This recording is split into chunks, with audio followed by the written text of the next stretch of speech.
Hello everyone, welcome to fiction fiesta. Hindu और Buddhist scriptures में हमें कई अप्सराओं के बारे में पढ़ने को मिलता है। इनको हम सिर्फ म्यूजिशियंस या डांसर्स के रूप में ही जानते हैं, पर कई अप्सराओं ने असुरों को हराने के लिए देवताओं का साथ भी दिया था। आज हम उन्हीं में से एक अप्सरा के बारे में जानेंगे।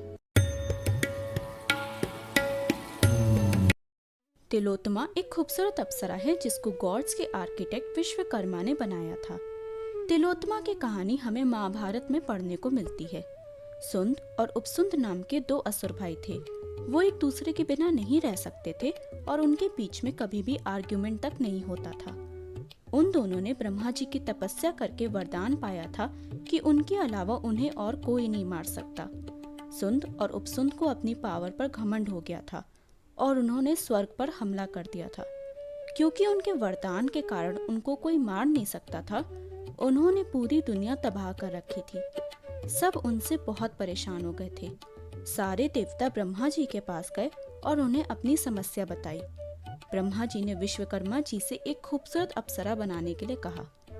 विश्वकर्मा जी ने स्वर्ग, पृथ्वी और पाताल से सारे जेम्स और प्रेशियस स्टोन्स को इकट्ठा किया और तिलोत्तमा को बनाया।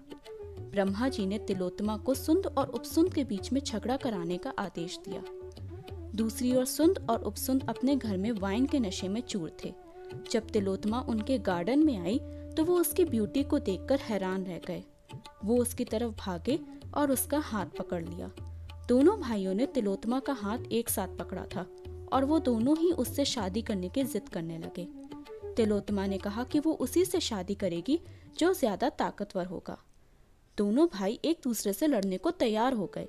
दोनों के बीच में युद्ध हुआ और दोनों ने ही युद्ध के दौरान एक दूसरे को मार दिया।